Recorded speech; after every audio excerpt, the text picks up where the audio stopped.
ഒരുപാട് വെയിറ്റ് കുറഞ്ഞ, അതായത് ബർത്ത് വെയിറ്റ് ഒരുപാട് കുറഞ്ഞ കുഞ്ഞുങ്ങളെ NIC കെയറിലാക്കാറുണ്ട്. അങ്ങനെയുള്ള കുഞ്ഞുങ്ങൾക്ക് ഡോക്ടേഴ്സ് മെഡിക്കലായിട്ട് എന്തെല്ലാം ചെയ്യണമോ അത് ചെയ്യാറുണ്ട്, നേഴ്സസ് അവർ അതെല്ലാം ചെയ്യാറുണ്ട്.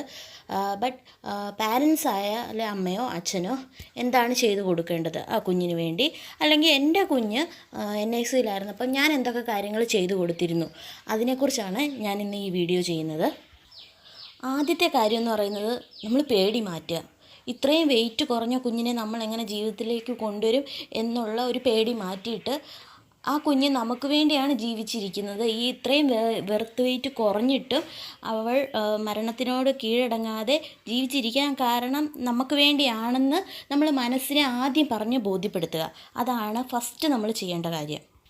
രണ്ടാമത്തെ കാര്യം എന്ന് പറയുന്നത്, കൂടെ ഉള്ളവർ, അല്ലെ അമ്മയാവട്ടെ അമ്മായിമ്മയാവട്ടെ ആരായാലും അവർ നമ്മളെ പ്രതികൂലമായിട്ട് എന്തെങ്കിലും പറയുകയാണെങ്കിൽ, അയ്യോ ഇത്രയും വെയിറ്റ് കുറഞ്ഞ കുഞ്ഞിനെ രക്ഷിക്കാൻ പാടാണ്, അങ്ങനെയാണ് ഇങ്ങനെയാണെന്നൊക്കെ പറഞ്ഞ് അത് നിങ്ങൾ വിശ്വസിക്കാതിരിക്കുക. മാക്സിമം നമ്മളെക്കൊണ്ട് പറ്റുന്ന രീതിയിൽ കുഞ്ഞിനെ നോക്കുക. ആ കുഞ്ഞിനെ നമുക്ക് രക്ഷപ്പെടുത്തി എടുക്കാൻ പറ്റും എന്ന് തന്നെ ചിന്തിക്കുക. മൂന്നാമത്തെ കാര്യം എന്ന് പറയുന്നത്, കുഞ്ഞിനെ എപ്പോഴും പോയി കാണുക. നമുക്ക് എപ്പോഴൊക്കെ സമയം കിട്ടുന്നോ ആ സമയങ്ങളിലൊക്കെ നമ്മൾ ആ കുഞ്ഞിനെ പോയി കാണുക. എല്ലാ ഹോസ്പിറ്റൽസിലും അലൗഡ് ആക്കുമോ എന്ന് എനിക്കറിയത്തില്ല, എന്നാൽ പോലും അലൗഡുള്ള സമയങ്ങളുണ്ട്. അച്ഛനെയും അമ്മയും കയറ്റിയില്ലെങ്കിൽ അമ്മയെ ഉറപ്പായിട്ട് അവൾ ഒരു ദിവസത്തിൽ മാക്സിമം 3-4 വട്ടമെങ്കിലും വിസിറ്റിങ്ങിന് കയറ്റും. ആ സമയം മാക്സിമം നമ്മൾ പ്രയോജനപ്പെടുത്തി കുഞ്ഞിനെ ആ സമയങ്ങളിലെല്ലാം പോയി കാണാൻ ശ്രമിക്കുക. നെക്സ്റ്റ് എന്ന് പറയുന്നത്, നമ്മുടെ കുഞ്ഞുങ്ങളെ നമ്മൾ പ്രസവിച്ചതാണ്. എന്നിരുന്നാൽ പോലും, നമ്മൾ ഡെലിവറി നടന്നതാണെങ്കിൽ പോലും, ആരോഗ്യമുള്ള ഒരു കുഞ്ഞിനെ ഡെലിവറി ചെയ്യുന്ന ഒരു അമ്മയ്ക്ക് കിട്ടേണ്ട കെയറൊന്നും നമുക്കൊരിക്കലും കിട്ടില്ല. അതും മനസ്സിലാക്കിയിരിക്കുക. നെക്സ്റ്റ്, നിങ്ങൾ കുഞ്ഞിനെ വിസിറ്റ് ചെയ്യാൻ പോകുമ്പോഴൊക്കെ കുഞ്ഞിനോട് സംസാരിക്കുക, കുഞ്ഞിനോട് കാര്യങ്ങൾ പറയുക. നമ്മളിപ്പോൾ ഒരു കുഞ്ഞ് ഇപ്പോൾ 6-ാം മാസത്തിലാണ് ജനിച്ചതെങ്കിൽ അടുത്ത് വരുന്ന ആ 3 മാസക്കാലം നമ്മൾ കുഞ്ഞ് വയറ്റിലുണ്ടായിരുന്നപ്പോൾ എന്തെല്ലാം നമ്മളിപ്പോൾ ചെയ്തു കൊടുക്കും? കുഞ്ഞിന് പാട്ട് പാടി കൊടുക്കും, കുഞ്ഞിനോട് കഥകൾ പറയും, നമ്മൾ എന്തെങ്കിലും പറയുമല്ലോ അവരോട്.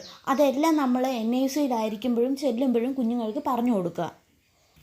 പിന്നെ ചെയ്യേണ്ട കാര്യമെന്ന് വെച്ച് കഴിഞ്ഞാൽ, എല്ലാ വട്ടവും നമ്മൾ പാല് കുഞ്ഞ് സക്ക് ചെയ്ത് കുടിക്കാൻ പറ്റാത്തത് കൊണ്ട് നമ്മൾ കുഞ്ഞിനെ പാല് പിഴിഞ്ഞു കൊണ്ടുപോയി വെക്കേണ്ട അവസ്ഥയായിരിക്കും ഉണ്ടായിരിക്കുക. ഇപ്പം ചില ഹോസ്പിറ്റൽസിലൊക്കെ പാല് 2 മണിക്കൂർ കൂടിയായിരിക്കും കുഞ്ഞിന് കൊടുക്കുക, ചിലയിടത്ത് 4 മണിക്കൂറൊക്കെ വയ്ക്കാറുണ്ട്. അപ്പം ഹോസ്പിറ്റലിലെ നേഴ്സുമാർ എന്താണോ പറയുന്നത്, ഇപ്പോൾ 2 മണിക്കൂറിൽ കൊണ്ടുവന്ന് തരണമെന്ന് പറയുന്നത്, നമ്മൾ ആ 2 മണിക്കൂർ തന്നെ കൊണ്ടുപോയി കൊടുക്കാൻ ശ്രമിക്കുക. നെക്സ്റ്റ് കാര്യം എന്ന് പറയുന്നത്, നമ്മളെപ്പോൾ കുഞ്ഞിനെ കാണാൻ ചെന്നാലും കുളിച്ചിട്ട് വൃത്തിയായിട്ട് ചെല്ലുക. മറ്റുള്ളവരുടെ കൂടെ എന്തെങ്കിലും സംസാരിക്കുകയോ എന്തെങ്കിലും ചെയ്യുകയോ ഒക്കെ ആണെങ്കിൽ അതെല്ലാം കഴിഞ്ഞിട്ട് നമ്മൾ ഹൈജീനായിട്ട് ചെല്ലുക. കാരണം നമ്മൾ മൂലം ഒരു ഇൻഫെക്ഷനും ആ കുഞ്ഞുങ്ങൾക്ക് ഉണ്ടാകാതിരിക്കാൻ പ്രത്യേകം ശ്രദ്ധിക്കുക.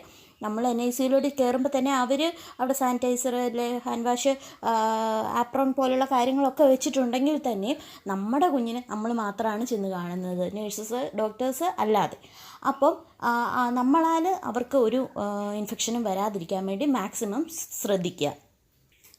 പിന്നെ കുഞ്ഞുങ്ങൾ പാല് വലിച്ച് കുടിക്കാത്തത് കൊണ്ട് ചില അമ്മമാർക്ക് മിൽക്ക് പ്രൊഡക്ഷൻ കൂടുതലായിട്ട് ബ്രസ്റ്റിൽ പെയിന് അല്ലെങ്കിൽ വീക്കം പോലൊക്കെ വരാറുണ്ട്. അങ്ങനെയൊന്നും വരാതിരിക്കാൻ മിച്ചമാവുന്ന പാലുകൾ പിഴിഞ്ഞ് കളയുക. കുഞ്ഞിന് ശ്വാസം മുട്ടൽ പോലുള്ള ഇതൊന്നും ഇല്ലെങ്കിൽ കുഞ്ഞിനെ നമ്മുടെ കയ്യിലെടുക്കാൻ തരും ഡോക്ടേഴ്സ്.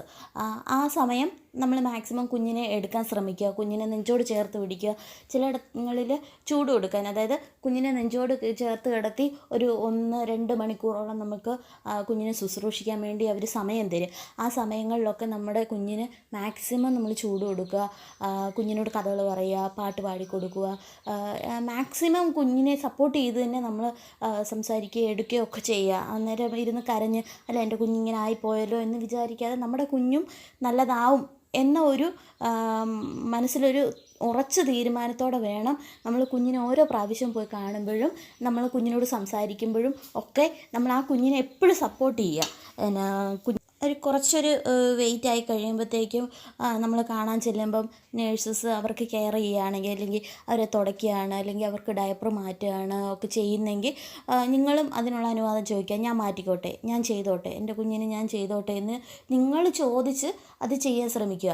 കാരണം എന്തെന്ന് വെച്ചാൽ ഈ NIC കെയറിലുള്ളപ്പോൾ തന്നെ നമ്മൾ അവരുടെ മുന്നിൽ വെച്ച് തന്നെ നമ്മൾ ആ കുഞ്ഞുങ്ങൾക്ക് കെയർ ചെയ്യുമ്പം എന്തെങ്കിലും നമ്മുടെ ഭാഗത്തു നിന്ന് എന്തെങ്കിലും തെറ്റോ അല്ല എന്തെങ്കിലും സംഭവിച്ചാൽ അവർ നമുക്ക് പറഞ്ഞു തരും എന്തൊക്കെ കാര്യങ്ങൾ ചെയ്യണം, ഇങ്ങനെ ചെയ്യണമെന്നുള്ളത്.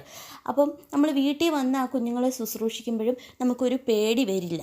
അല്ല, നമ്മൾ അതൊന്നും ചെയ്യാതെ പെട്ടെന്നൊരു നിമിഷം നമ്മുടെ കയ്യിലോട്ട് കുഞ്ഞുങ്ങളെ തന്നു നമ്മൾ തന്നെ ചെയ്യുമ്പോൾ നമുക്കുള്ള ആവലാതി നമുക്ക് പേടിയായിരിക്കും.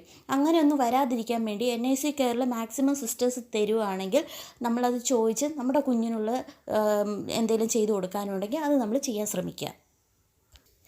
എൻ്റെ കുഞ്ഞിന് തീരെ ബർത്ത് വെയ്റ്റ് കുറവായിരുന്നു. 630 ഗ്രാമേ അവളുണ്ടായിരുന്നുള്ളൂ. പിന്നെ ജനിച്ചപ്പോൾ പിന്നെ വാട്ടർ വെയ്റ്റൊക്കെ പോയതിന് ശേഷം 600 ഗ്രാമേ ഉണ്ടായിരുന്നുള്ളൂ കറക്റ്റ് അവളുടെ വെയ്റ്റ്. അപ്പോൾ സാധാരണയായി ഇത്രയും വെയിറ്റ് കുറഞ്ഞ കുഞ്ഞുങ്ങളെ അവർ NIC കെയറൊക്കെ കഴിഞ്ഞിട്ട് നമുക്ക് തരുന്നതെന്ന് വെച്ചാൽ ഒരു 150 അല്ലെങ്കിൽ 1.5 കിലോ ഒക്കെ കഴിഞ്ഞതിന് ശേഷമായിരിക്കും നമ്മുടെ കയ്യിലോട്ട് കുഞ്ഞുങ്ങളെ തരാറുള്ളത്. മാക്സിമം ആ കുഞ്ഞുങ്ങൾക്ക് പാൽ കൊടുക്കുന്നതെന്ന് വെച്ചാൽ വായിൽ കൂടെയോ അല്ലെങ്കിൽ മൂക്കിൽ കൂടെയോ ഇട്ടിരിക്കുന്ന ട്യൂബിലൂടെ ആയിരിക്കും കൊടുക്കുക. അതും നമ്മൾ കുഞ്ഞുങ്ങൾക്ക് പാൽ കൊടുക്കുന്ന രീതിയെല്ലാം NICയിൽ നിന്ന് തന്നെ പഠിച്ചു വയ്ക്കുക. പിന്നെ നമ്മുടെ കയ്യിൽ കുഞ്ഞിനെ കിട്ടുമ്പോഴും കുറച്ച് നാളത്തേക്ക് നമ്മൾ അങ്ങനെ തന്നെ ആയിരിക്കും കുഞ്ഞിന് കൊടുക്കേണ്ടി വരുന്നത്. അത് പഠിച്ചു വയ്ക്കുക. പിന്നെ മാക്സിമം 1.5 കിലോയ്ക്ക് ശേഷം നമ്മുടെ കയ്യിൽ കുഞ്ഞിനെ തരും. ആ സമയം മറ്റാരെയും കൊണ്ട് എടുപ്പിക്കാതിരിക്കുക. മറ്റാരെയും കൊണ്ട് കുഞ്ഞിനെ എടുക്കുകയോ ശുശ്രൂഷ നൽകുകയോ ചെയ്യാൻ സമ്മതിക്കരുത്. കാരണം നമ്മൾ തന്നെ ചെയ്യുക. കാരണം ഇൻഫെക്ഷൻ വരാൻ സാധ്യത കൂടുതലാണ് കുഞ്ഞുങ്ങൾക്ക്. ലാസ്റ്റ് വിഷയം എന്ന് പറയുന്നത് ആണുങ്ങൾ, അതായത് നമ്മുടെ ഹസ്ബൻഡ് കുഞ്ഞിനെ വന്ന് കണ്ടിട്ട് അവർ പേടിക്കുകയോ അല്ലെങ്കിൽ എന്തെങ്കിലും പറയുകയോ ചെയ്യുകയാണെങ്കിൽ നിങ്ങൾ തിരിച്ചൊന്നും പറയാതിരിക്കുക. കാരണം നമ്മൾ കുഞ്ഞുങ്ങളെ കണ്ട അത്രയും ഒരു പരിചയം പോലും അവർക്കുണ്ടാവില്ല. അവർക്കത് കാണുമ്പോൾ പേടിയുണ്ടാവും.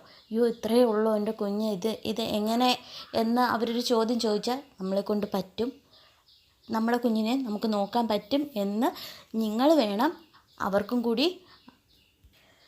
കൂടി വിശ്വാസം കൊടുക്കാൻ. നമ്മളെക്കൊണ്ട് പറ്റും, നമ്മുടെ കുഞ്ഞിനെ സാധാരണ കുട്ടിയോളം എത്തിക്കാൻ നമ്മളെക്കൊണ്ട് പറ്റുമെന്ന് അവരെ കൂടി വിശ്വസിപ്പിക്കാൻ ശ്രമിക്കുക. അല്ലാതെ നിങ്ങളിങ്ങനെ പറഞ്ഞല്ലോ, നിങ്ങൾ അങ്ങനെ ആക്കി ഇങ്ങനെ ആക്കി എന്നും പറഞ്ഞ് തമ്മിൽ തല്ലേണ്ട സമയമേ അല്ല ഇത് ഗൈസ്. അപ്പം നെക്സ്റ്റ് വീഡിയോയിൽ ഞാൻ പറയാം കുഞ്ഞിനെ കയ്യിൽ കിട്ടിയതിന് ശേഷം എന്തൊക്കെ ചെയ്യേണ്ടി വരും, എന്തൊക്കെ ചെയ്തു കൊടുക്കണം, ഞാൻ എന്തൊക്കെയാണ് ചെയ്തതെന്നുള്ള കാര്യം.